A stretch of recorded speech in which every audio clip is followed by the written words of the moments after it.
Espíritu Santo de Dios. Amén. Gloria a Dios. Gloire au Seigneur. Je vous invite à prendre la parole de Dieu dans le livre de Jacques.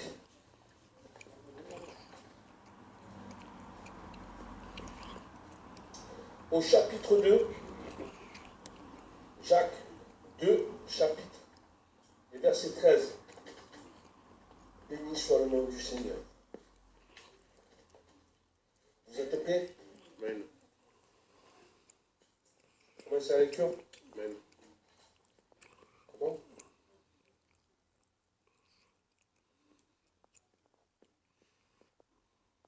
Gloria a Dieu. La parole de Dieu déclare ainsi.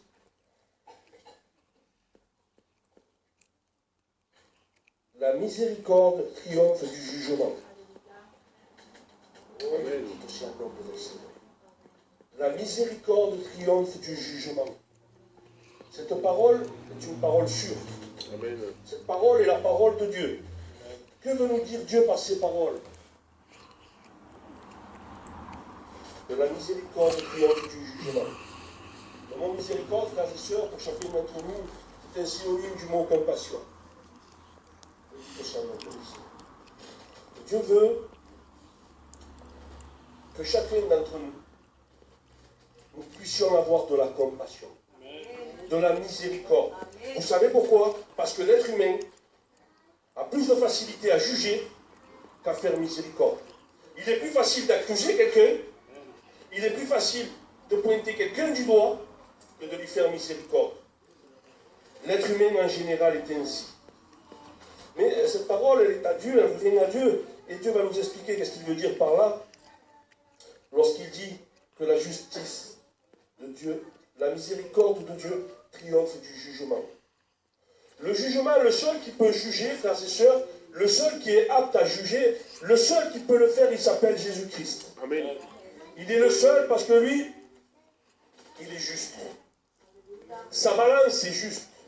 Lorsqu'il nous juge, il nous juge avec justice. Béni soit le nom de Dieu. Et s'il nous juge, c'est que finalement, on ne peut pas passer devant un jugement si on ne parle pas de tribunal.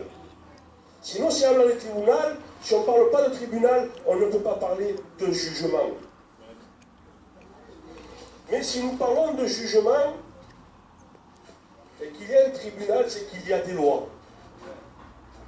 Et personne ne passe devant un jugement s'il n'a pas transgressé les lois, s'il n'a pas transgressé la parole de Dieu.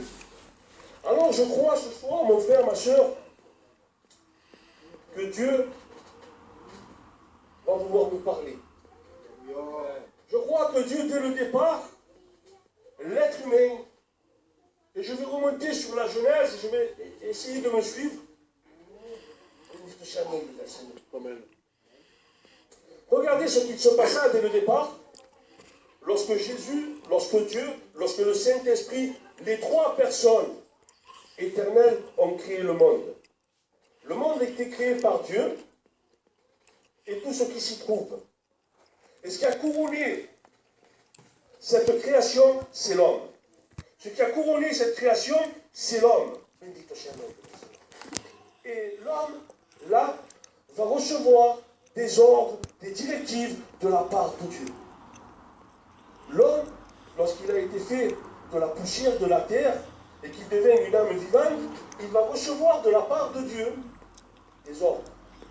Il va avoir avec Dieu une relation. Dieu et Adam, le premier homme qui était sur terre, étaient avec Dieu comme vous et moi, ici, nous pouvons être ensemble. Ils avaient ensemble cette communion, cette communication. Rien ne pouvait être entre Dieu et Adam. Béni soit le nom de Dieu.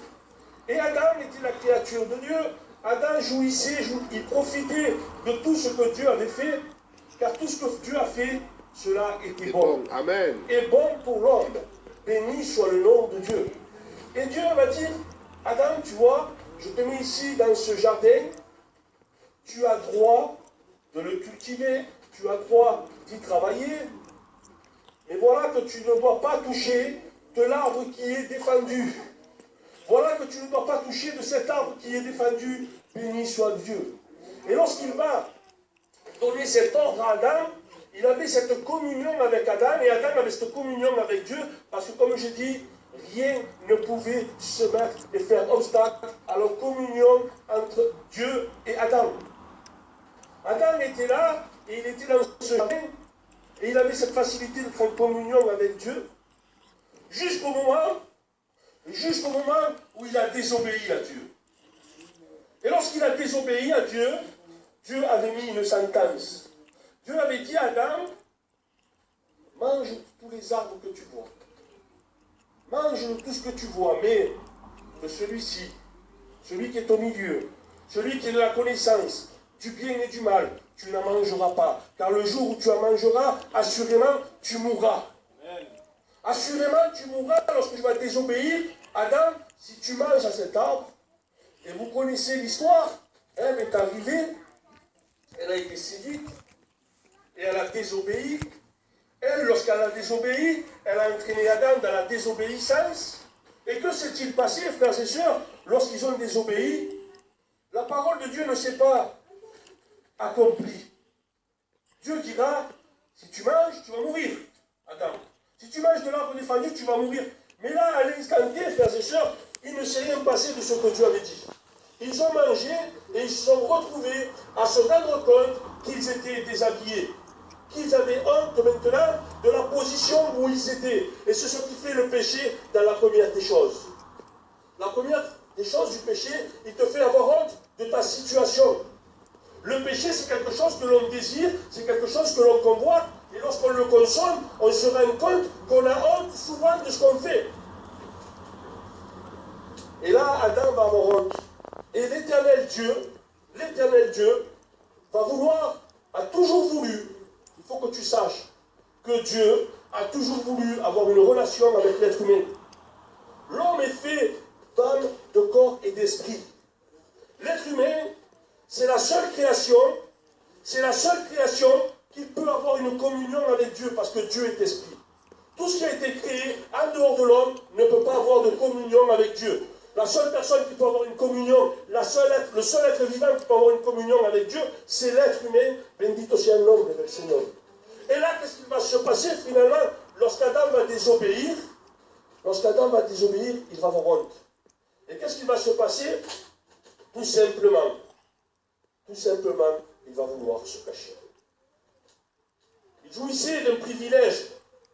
Il avait cette possibilité d'avoir cette relation facile avec Dieu. Et par la désobéissance, frères et sœurs, par la désobéissance, tout simplement, il va perdre cette communion.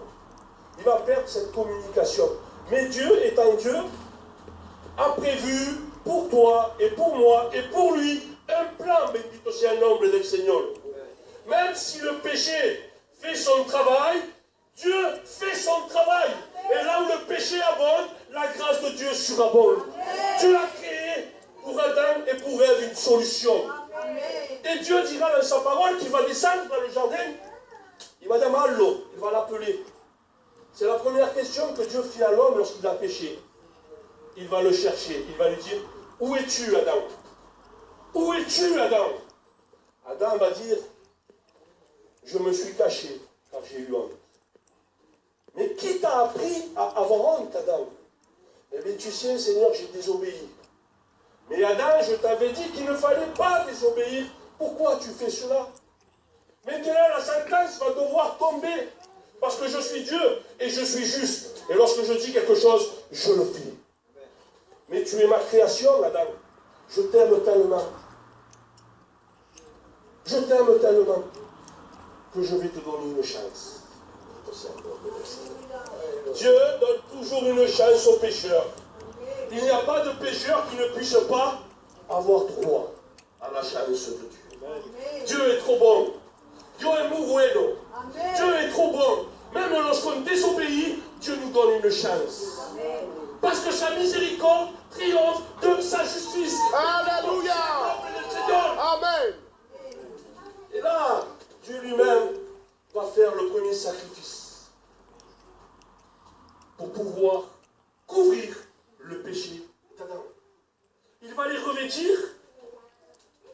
Il va prendre un animal et il va les revêtir. là, frères et sœurs, Adam et Ève, donc, vont être séparés de la grâce de Dieu. Mais comme je vous ai dit tout à l'heure, Dieu est amour. Vous savez que Dieu est amour. Amen. Tout passe, mais l'amour demeure éternellement. Amen.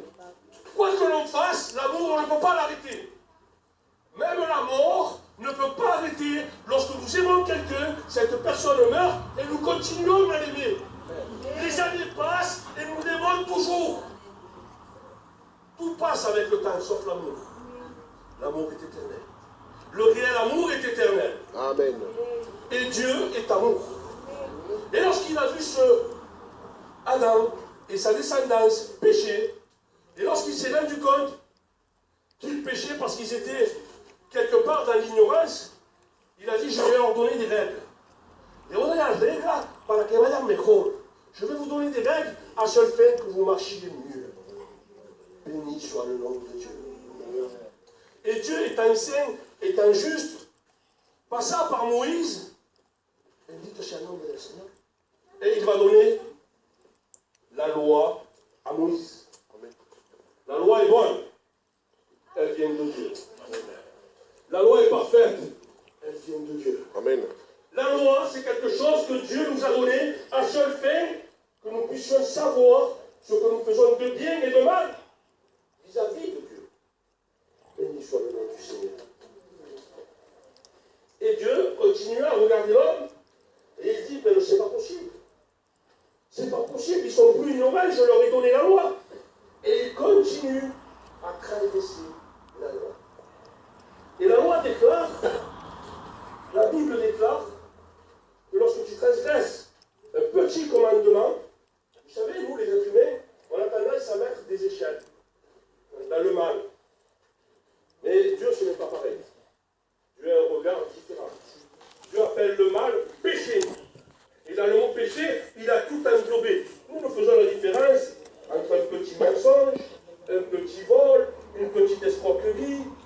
Jusqu'à là, nous pardonnons très facilement un petit mensonge. De temps en temps, nous avons menti, nous pouvons comprendre le menteur. Mais nous avons des difficultés après à comprendre lorsque les péchés, nous les appelons de plus gros en plus gros.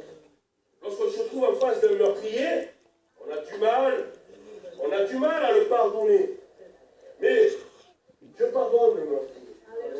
Comme il pardonne le menteur, à ses yeux, les deux ont péché. Amen. Il n'y a pas de différence de péché. Nous, les hommes, oui, nous avons cette fameuse tendance à faire des différences. Mais Dieu le fait, il est ignorant, il ne prêche pas le Seigneur. Il ne fait exception de personne. Amen. Mon frère, tout à l'heure, il a dit, Dieu, il aime le riche, le pauvre, le noir, le blanc, et il aime tous les pécheurs, bendito sea Dios. Amen. C'est ce que je suis moi-même, un pécheur pardonné. Amen. Je ne suis pas meilleur que quelqu'un d'autre. Je ne suis pas pire. Je suis tout simplement un pécheur et privé de la gloire de Dieu. Mais je remercie Dieu parce que Dieu a pourvu pour les pécheurs. Et cela a plu à Dieu. De dire ainsi, mais qui va pouvoir accomplir ma loi? Elle est pour l'homme trop difficile. L'homme ne peut pas accomplir la loi. Et là, une voix va se faire entendre. Une voix dans le ciel va se faire entendre. Et il va dire, Seigneur, envoie-moi à moi, il s'appelle Jésus. Il s'appelle Jésus, le sauveur du monde. Et il a dit, Seigneur, moi, je vais accomplir ce que l'homme ne peut pas accomplir. Moi, je vais faire ta volonté parfaitement. Moi, je veux, Seigneur mon Dieu, que tu puisses être réconcilié avec l'être humain que tu as créé. Parce que personne ne pouvait nous réconcilier avec Dieu. Le seul qui a pu le faire, c'est celui qui a fait, celui qui a donné sa vie pour moi, pour toi, pour chacun d'entre nous. Il nous a pardonné à travers une folie. Amen. Seigneur nous appellera pour la locura. Dieu nous a pardonné par une folie, frères et sœurs.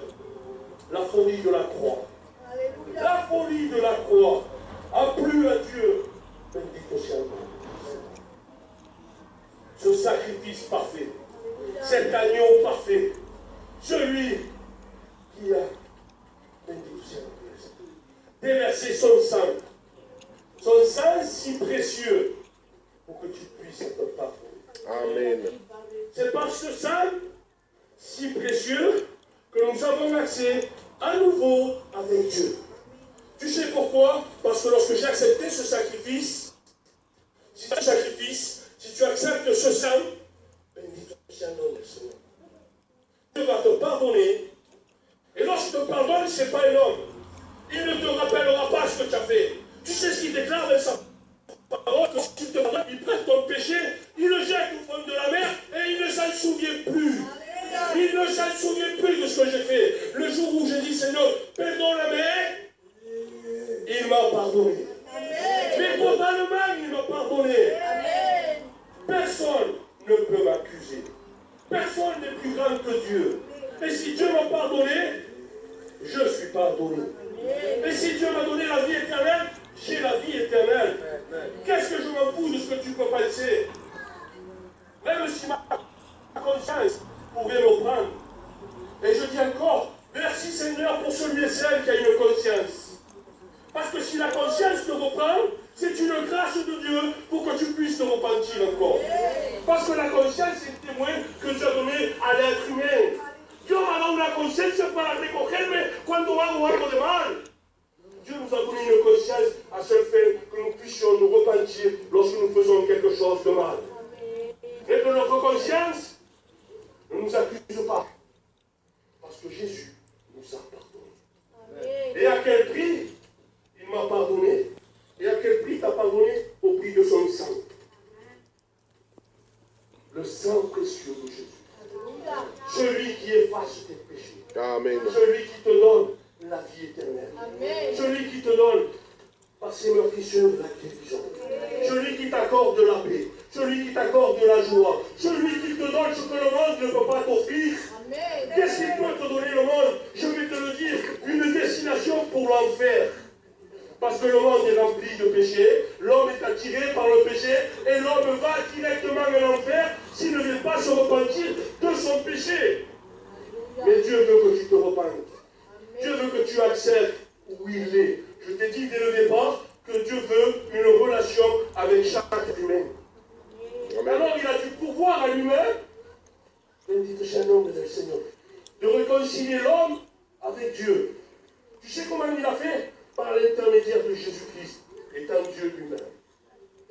Dieu a réconcilié l'homme avec Dieu. Amen. Jésus-Christ est Dieu. Amen. Et Jésus-Christ nous a réconciliés avec Dieu. Amen. Dieu a la solution à tous les problèmes. Amen. Et là, nous voyons, frères et sœurs, que la miséricorde de Dieu est plus forte, oui, plus forte que sa justice. Parce que le jugement de Dieu, savez là, sachez quelque chose, Dieu a haï le péché. Dieu a haï le péché, mais il aime le pécheur. Alors il a tout prévu. Alors il a dit, je t'aime, je vais te pardonner. Je t'aime, je vais te donner accès. Là où les hommes nous jugeaient, là où les hommes nous condamnaient, Jésus nous a sauvés. Amen. La miséricorde de Dieu triomphe de sa justice. Frères et sœurs, vous souvenez-vous, lorsqu'il y avait une femme qui était prise en flagrant délit d'adultère, vous souvenez-vous de ce qui s'est passé? Et je vais vous le rappeler. Je sais que chacun d'entre nous, nous le savons, mais il est bon de nous rappeler ce que Jésus-Christ nous a voulu nous enseigner. Une femme était prise en flagrant délit d'adultère, et la loi de Moïse, la loi de Dieu, demandait que cette femme soit lapidée et tuée. Elle avait trompé son mari. Cette femme avait trompé son mari, c'était une position d'adultère, et la loi déclare, tu ne commettras pas l'adultère.